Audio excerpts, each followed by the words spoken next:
The Compliance Perspectives podcast is sponsored by Athena, automated compliance training, an employee hotline, and case management all in one tool.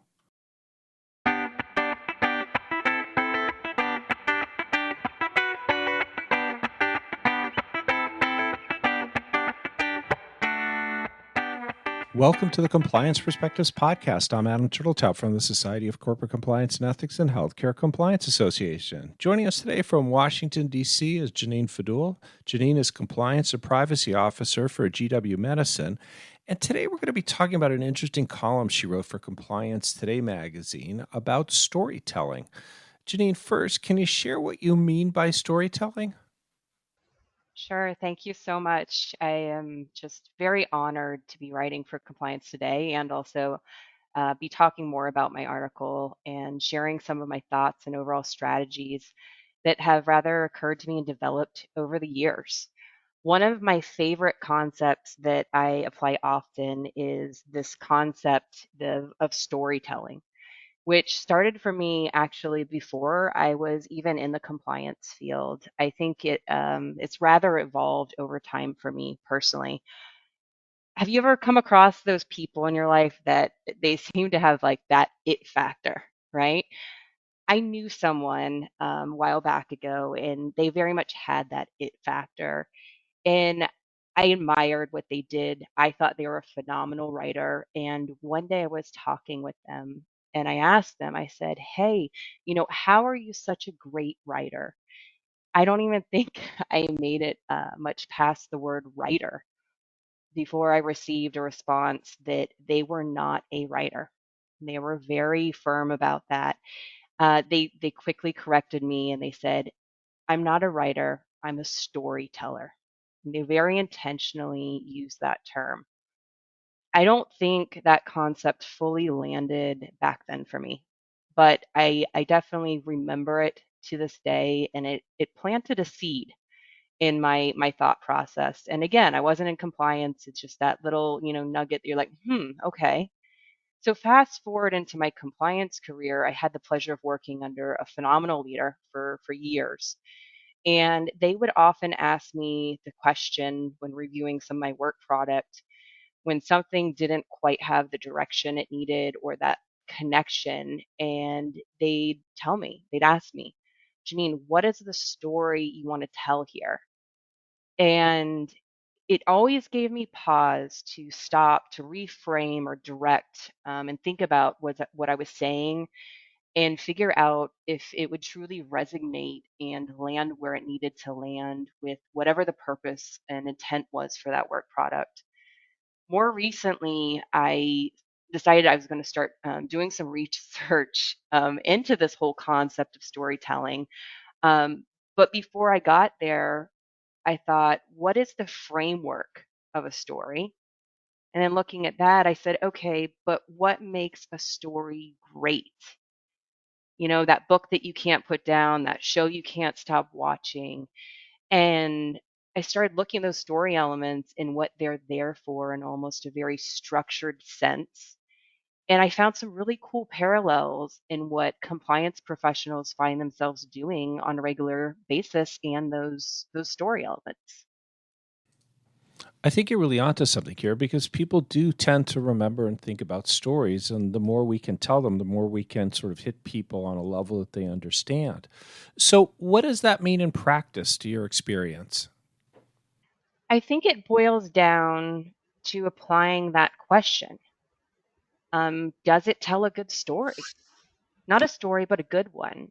For compliance professionals, we are very, very invested in what we are doing. We care a lot, right?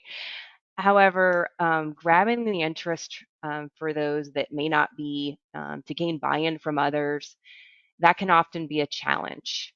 Let's be real for a second. Compliance is not always something people are jumping up and down in operations to know more about, right?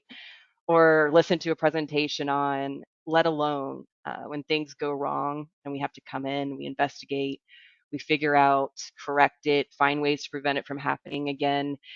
uh, it's not the most exciting or glamorous profession in life. So how do we as compliance professionals create that engagement, draw people in, follow along, and ultimately create some level of buy-in that people have that aha moment that they say, wait, I want to turn the page. I want to know what happens next. I'm invested. What do we do here? How do we solve this together? Often being a great storyteller can make a huge difference in things that kind of just land flat with people, and you see those kind of eyes roll to the back of their head or glaze over rather, um, versus people who are, wow, tell me more.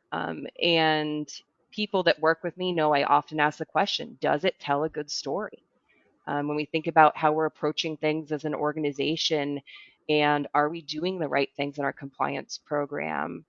I stop and I ask some of my operational leaders, well, if the government comes knocking or if something goes wrong with this patient, what story do we have to tell? What things did we do? What things did we not do? What controls did we put in place? What is our story that we're going to walk away from in retrospect here and be looking at? And in the article, I gave some practical examples on just a few things of how taking these different elements in a story can be, I find, very effective. So let's dig into that a little bit. How, for example, does it work when conducting an investigation? Sure. So I think investigations, and I don't want to say informal training, but when we think about what we do investigating, we're often looking at answering the W's, right? The who, the what, the when, the why. I think that's great. I think it works. I grew up with a lot of those pieces and parts in conducting a good investigation. But where I think that approach at times can fall flat is it lacks the connection and the purpose at times. I tend to view investigations as almost reverse storytelling in a way. You know how it ended, right? You're there, you're having to go back and investigate, but now you have to figure out what was the story even about?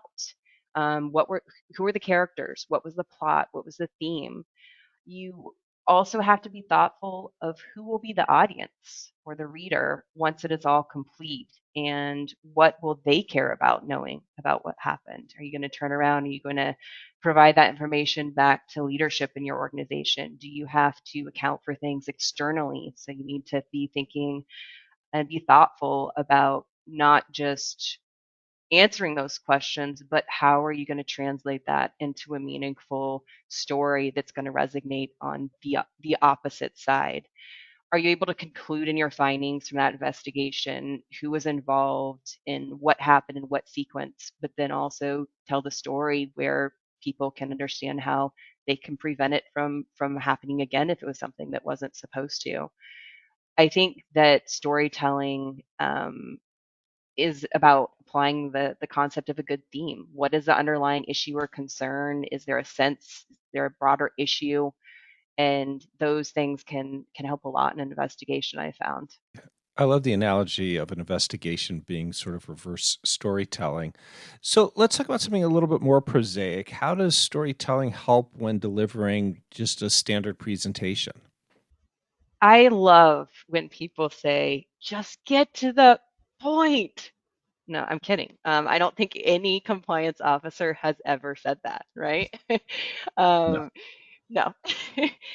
If we want or expect people to listen and retain what you are presenting to them, if we want to draw them in from the beginning and we want to keep them engaged in our presentations, then finding a connection they can follow and hopefully remember is essential. I think the story elements here of having a good hook, right, and a good theme are very critical. I once heard you had about 7 seconds to make a first impression. Please don't quote that. Not sure if that's accurate, but I think it's around 7 seconds. And that to me makes a good hook all the more essential. So, what does a good hook in a presentation looks like? Could be as simple as explaining the why, right? Why they're there, why they need to know, why it matters. Sometimes, depending on your audience, it's something much more captivating, maybe a recent news article or photo. I mean, leave that to your own creativity, but something that's going to draw them in, something that in that short little span of time is going to get their attention. However, a good hook is only as helpful as being able to follow up on that. And you need to be able to create some sense of engagement. It's one thing to capture an audience's attention, it's another thing to keep it. And in order to keep it, you have to have a well thought out theme. Do you have a clear outline? Are there clear takeaways? What is the overall position and recommendation from compliance? Be thinking about that as you put together your presentation, as you're speaking, because an insightful theme will be able to resonate with the audience and create meaning around what is being presented. And most importantly, putting your audience first in a way that they can follow along. It's going back again to that concept of what creates a good story versus a great story. Are they drawn in? Do they want to see how it concludes? Are they understanding and seeing, okay, this is going somewhere, and ultimately, this is where we need to be at the end, and they're invested. So, how does this approach apply when it comes to things like writing reports or more casually answering a simple request for data? Again, theme and tone matter here a lot, even in formal data requests. In fact, the more formal, the better. Okay, I'm half joking here, but I'm also half serious. Often on face value, writing reports, executive summaries, and responding to data requests from the government, I mean, even saying it out loud, right? They all seem very factual and filled with statistics and formalities as far as the style of writing. In fact, it is somewhat of a style of writing. I think it's very easy as compliance professionals to get sucked into what reads as almost a disconnected robotic style of writing. Some of this is necessary and even appropriate. For example, with data requests from the government, you need to be able to answer specific questions in a very formatted style. If you've had to deal with those, my sympathies, I'm with you. On the other side of all those formalities, though, don't lose sight that there's a human, for now at least. We're not going to bring AI into this discussion today, I hope. But for right now, we're dealing with humans, right? And so someone is receiving that information on the other side of it and needing to interpret it, understand what's there. And that's where again, the concept of tell me a story comes in. If we're not able to write and provide information in a way that someone can understand and follow what has occurred, then that report, that data request, whatever that is being provided to that reviewer or that endpoint, it can fall short of serving its purpose. When I look at some of the past communications I've had, even with the regulators or with data requests, I've had great success in coming to a common understanding and resolve with them on a number of different situations, and that isn't always necessary with the commentary of, oh, we did nothing wrong. It's about understanding what happened, what occurred, the classic find, fix, and prevent. What did we do here? Storyline and in figuring out together and working with those partners in a way that they can understand. The sequence of events makes sense, how we resolved it. Again, if you really break this down, it's all story elements of the theme, the plot, the tone, and the voice. What was the overall position of our organization on the matter? What was the sequence of events? What happened? Why did it happen? How did we resolve it? And then, of course, the overall tone or voice, which is essential, especially with the more formality there, because that really gives the overall tone of what is your organization's culture? Why is the compliance program there?